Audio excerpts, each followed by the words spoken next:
इसके आंखने उसको उधर उधर क्यों घुमा रही हूँ जब मैं उसको घूमने जा रही this is Goa vibe without Goa. हूँ। यस, ब्रेकफास्ट लंच डिनर करना।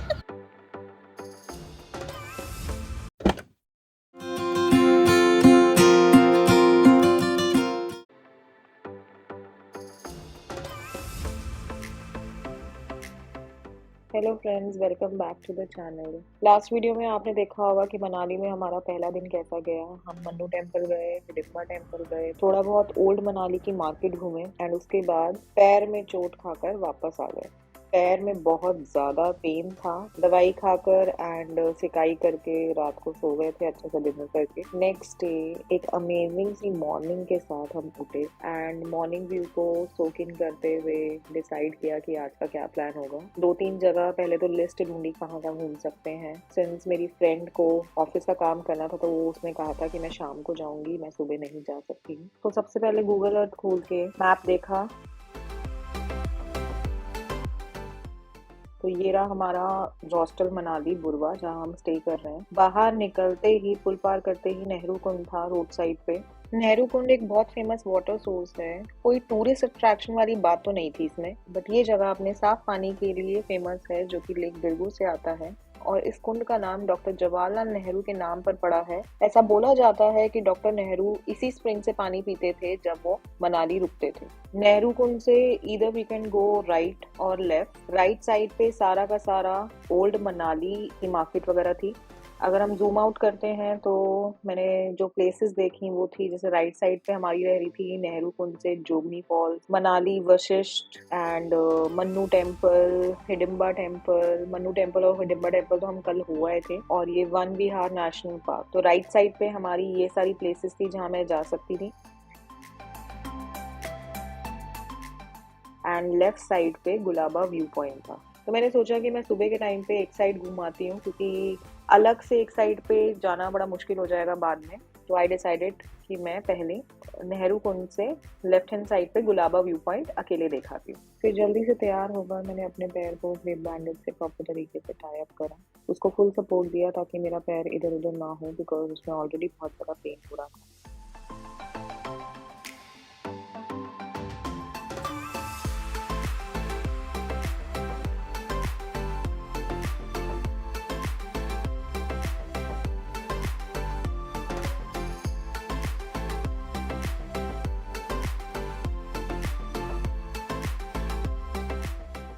एंड उसके बाद since I was feeling too much dehydrated तो मैंने सुबह सुबह नींबू पानी पिया। नींबू पानी पीकर फुल रेडी होकर मैं निकल गई। हॉस्टल से निकलने से पहले मैंने गूगल मैप में देखा था कि बीच में कोई दाचा वाटरफॉल पड़ता है, तो आई थॉट कि वहाँ पे भी रुक जाएंगे। बट जब मैं उस पॉइंट पे पहुंची तो वहाँ पे कोई भी वाटरफॉल नहीं था। मैंने वहाँ पे किसी लोकल गाइड से पूछा एंड उस टाइम तक 10:30-11 बज चुके थे, तो आई थॉट ब्रेकफास्ट ही कर लेते हैं। तो मैं एक ये हंग्री बियर के नाम से कैफ़े था रोड साइड पे, बहुत ही सुंदर कैफ़े था। उनका एक प्रॉपर कैफ़े था और साइड में ओपन में बैठने की जगह थी, तो आई डिसाइडेड कि ओपन में बैठ के ब्रेकफास्ट किया जाता है एक अमेजिंग व्यू के साथ।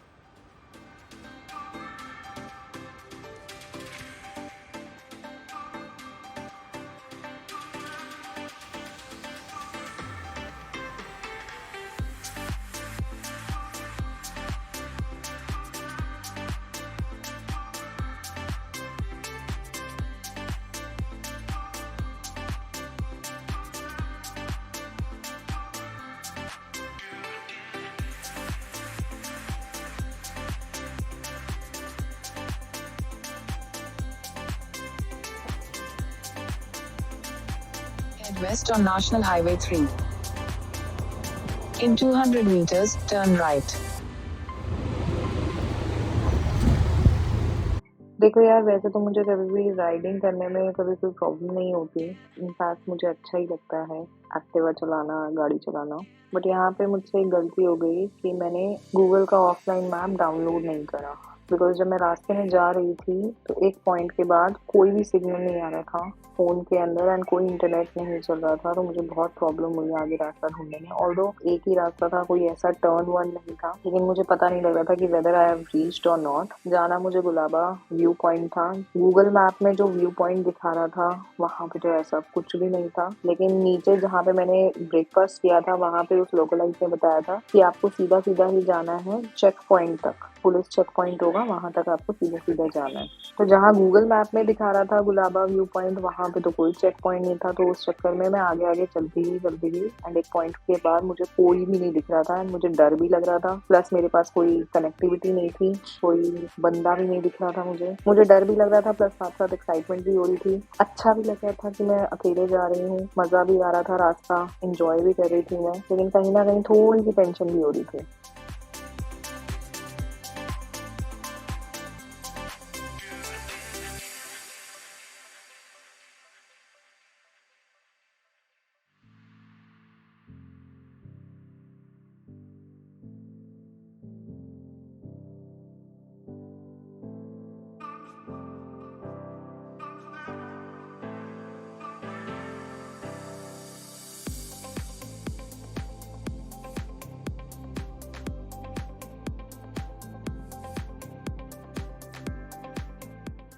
रास्ता वैसे तो बहुत खूबसूरत था, बहुत ही प्लेन रोड्स थी, बहुत ही स्मूथ रोड्स थी, कोई टेंशन वाली बात नहीं थी। बट कहीं पे थोड़े बहुत खराब पैचेस भी आए थे रास्ते में बिकॉज ऑफ द वाटरफॉल। वो थोड़ा बहुत होता ही रहता है हिली एरियाज में। वहां पर मुझे हल्का सा थोड़ा सा डाउट होता था अपने ऊपर कि मैं निकाल भी पाऊंगी या नहीं निकाल पाऊंगी। एंड रास्ता बहुत ही डिफरेंट था, कहीं पे बिल्कुल ही अंधेरा हो रहा था, कहीं पे बिल्कुल ऐसा व्यू हो रहा था, क्लियर व्यू हो रहा था, जैसे क्लियर माउंटेन्स दिख रहे हैं, क्लाउड्स दिख रहे हैं, और कहीं पे वाटरफॉल हो रही है। मतलब पूरे रास्ते में which was around 25 to 27 kilometre from Manali, मतलब 27 किलोमीटर में कम्प्लीटली डिफरेंट व्यूज थे विच आई कम्प्लीटली एंजॉयड। बट फिर धीरे धीरे चलती गई, रुकी बीच में, चलती गई, एक दो गाड़ियां क्रॉस करी मुझे। अब मुझे यहाँ पे ये समझ नहीं आ रहा था कि मैं खुश हूँ कि गाड़ियां दिख रही हैं या मैं डरूं कि मेरे आसपास कोई नहीं है और मेरे पास कोई कनेक्टिविटी नहीं है।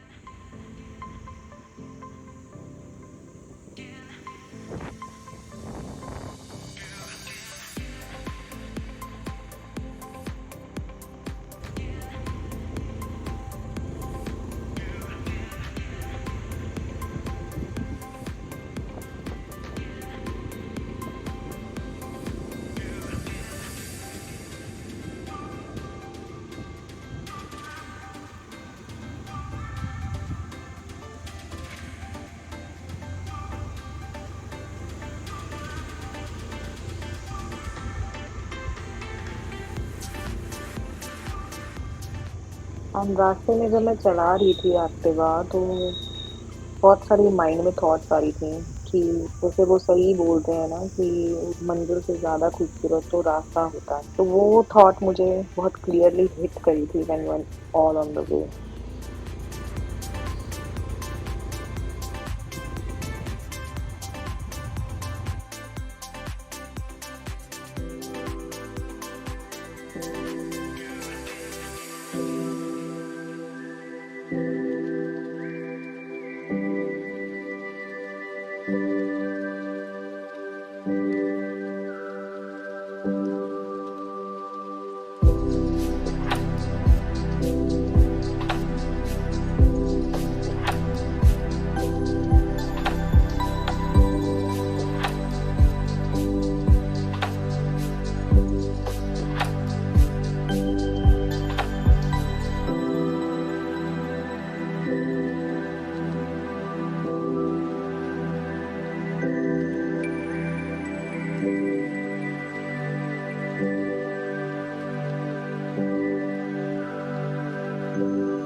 है।